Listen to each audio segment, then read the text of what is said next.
Boom! What's going on, everyone? I'm Logan, the 64th Gear Jammer Skeele, founder of Advantage Diecast, welcoming you to the warehouse on another episode of Toy Talk.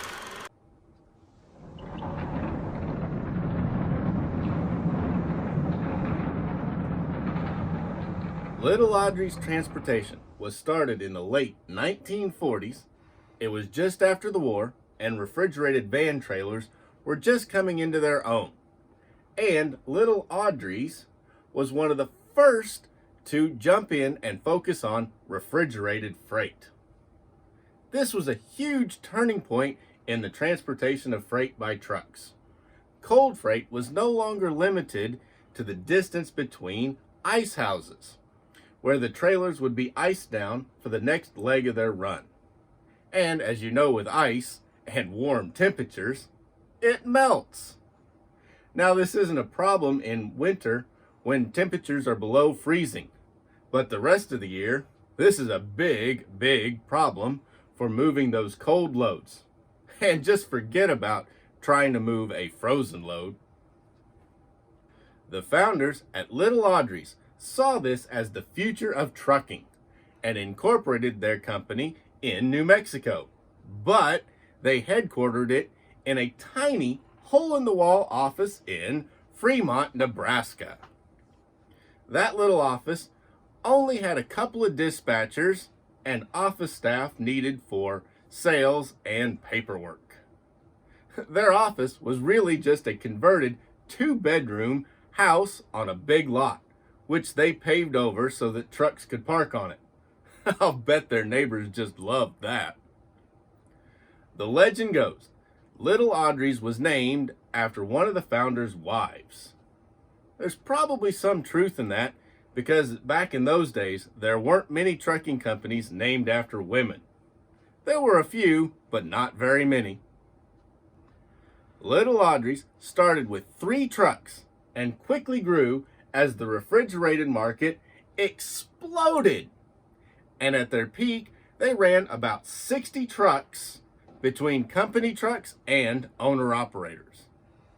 Their company was a well-respected player in the industry, even after it was bought in 1959 by Midwest Emery, who had a far less than stellar reputation. Little Audrey's managed to survive the deregulation of the trucking industry, but ultimately succumbed to the economic conditions of the 1980s. To go along with the pioneers of the highway, I've got a report that has the complete DCP by First Gear's Fallen Flag series of trucks. You can grab your very own copy at the link in the description below. Now on with the review of DCP by First Gear's Peterbilt 351 for Little Audrey's transportation. Here we go, guys. This is the First Gear Peterbilt 351 with double bunk sleeper on it and 40-foot vintage trailer. It's the reefer trailer for Little Audrey's transport. It is item number 60-0493. And it's the Fallen Flag series. Now these here are all First Gear tubes. Comes in their First Gear box, which is a window box with an actual window in it, unlike the rest. And then the truck is mounted in a 2-piece blister in here. Come on. Which can sometimes be hard to pull out. Like that. There we go. Now inside it's got a gray mural piece. And then you can see the fancy First Gear packaging. This was the way First Gear used to do all of their 64 scale stuff. Just plain black in the box, and the ends had the First Gear on it. Now they were nice because they did put them in 2-piece blisters. And they taped these blisters.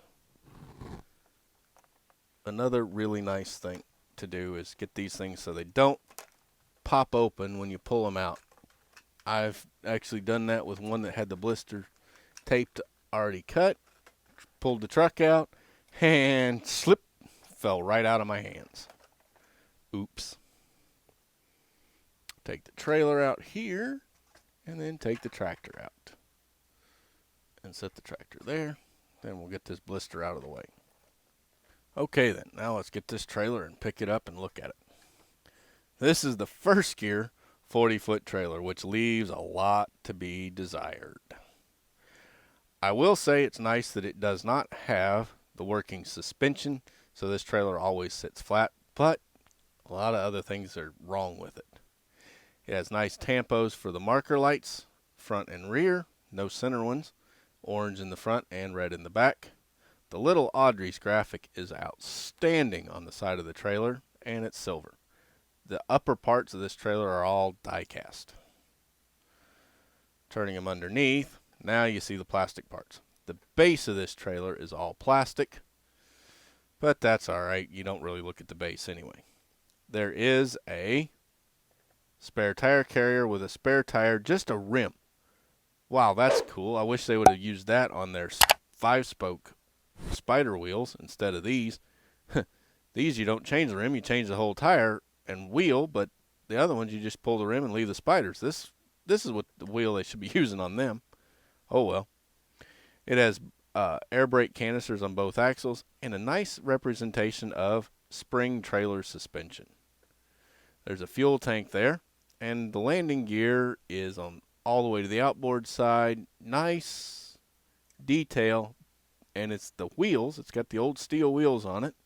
There's even a crank there, but they are fixed at that position. They do not come down. The kingpin is a piece of steel rod, and this was manufactured on the 355th day of 2018, making this a very old release. Now, I do have that report on the entire Fallen Flag series, so you can get it down at the link in the description below, so you can complete the whole list. Now around to the back, you can see the Little Audrey's logo and the star. Really nice.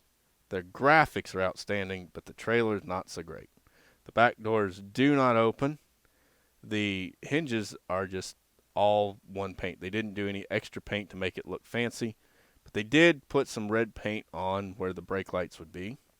Rear bumpers there, as are black plastic mud flaps. Top of the trailer is just all silver.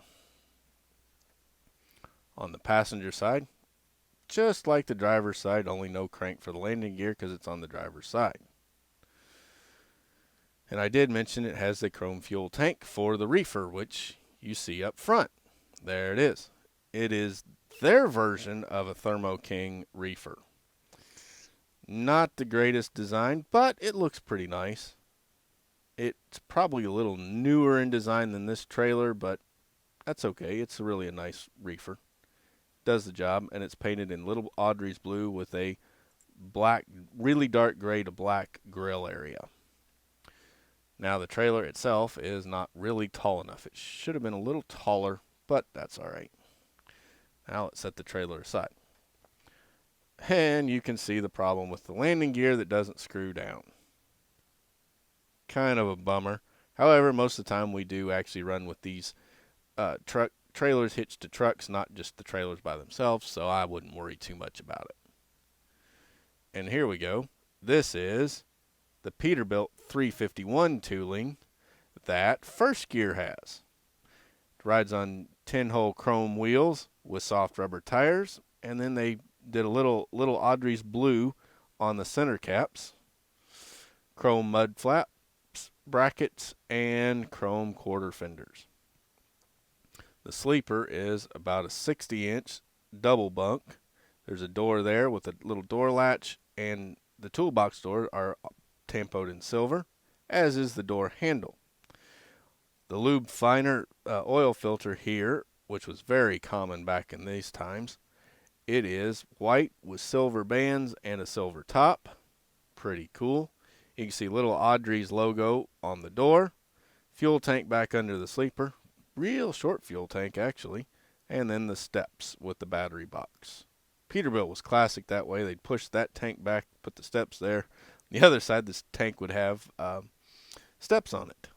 It's got chrome mirrors And it's got chrome grill, chrome headlights hanging off the grill, and little individual turn signals, which are a little plastic part painted orange. Pretty nice. It's got the two-tone white and blue and white roof on the cab. Classic Peterbilt. Single air horn on the roof, right dead in center. Real narrow cab. And then you can see the roof lights are silver bases, and then they tampoed on a little orange on top for the lenses. And it's got a white body matched visor there. Interior is all black. Black seats, black dash, black steering wheel. Up on top, you can see the glass for the windshields is hard plastic, and it's got the windshield wipers and the gaskets and the center bar all tampoed in black. 351 style grill, real narrow. That's why they nicknamed these needle noses. Individual jewel style headlights in the pods that are hanging off the grill, and the Peterbilt tampo right there above the grill. There's also the Peterbilt tampo on each side of the hood. It's got a taper style front bumper with the white chevrons over the blue paint for visibility. You can also see the beautiful blue fenders. Over onto this side, you can see that Peterbilt logo there. It's got the air intake and the air cleaner. It is white with silver bands and silver top, along with the white pipe going into the hood. You can see the straps for the butterfly hood there because this hood doesn't tilt. It was a butterfly style, so they didn't make this hood open. Kind of a bummer, but that's okay. It would be very hard to replicate that in 64 scale. There's a turn signal. See, the fuel tank on the driver's side is back here into the sleeper, but on the passenger it's up here with the steps onto it. Classic Peterbilt. Then it's got the single stack up here with the stack ending just above the cab. I think it'd been nicer if they'd made it just a wee bit taller, but they ended it right there. Chrome, it has your chrome quarter fenders there as well. Around to the back, you can see the two brake lights that are painted in red. They're just two red dots that are painted on the back of the frame. Probably could have done better, but that's okay. It just looks like it. Back of this sleeper is solid, no window. Fifth wheel is here, and it pivots a little bit, not much. You can see the chrome brackets and the black mud flaps. Tipped up a little bit. You can see right through that frame. Now let's go underneath, and you can see this. White bottom of the engine, black transmission with a drive shaft to the secondary transmission with a drive shaft to the first axle, drive shaft to the second axle, coming in at the top of the differential instead of the center, with a little gear reduction right there. So these were probably 2-speed rear ends. And with both axles being powered, this is a 351, not a 281. You can also see where the fuel tanks are, there and there. The driver's fuel tank is smaller than the passenger side. But anyway, and then there's an air tank there. And then you can see the exhaust going up to the muffler. Really nice. This tooling is an all diecast tooling. Neo made a resin tooling, but both of them have great merits. I think the detail's a little finer on the Neo, but this one here is probably going to be much longer lasting. And there we go. There she is, all hooked up. Little Audrey's Transportation Company, Peterbilt 351 with 40-foot refrigerated trailer. Today, we have those early reefer trailers and pioneers like Little Audrey's Transportation to thank for all of the frozen foods and other cold products in our stores today. Don't forget to go on and grab a copy of that DCP by First Gear's Fallen Flag Series report with that link in the description below. Also, please go on and hit the subscribe button. Then that way you can join my YouTube family, because I really appreciate each and every member of my family far more than I can ever say.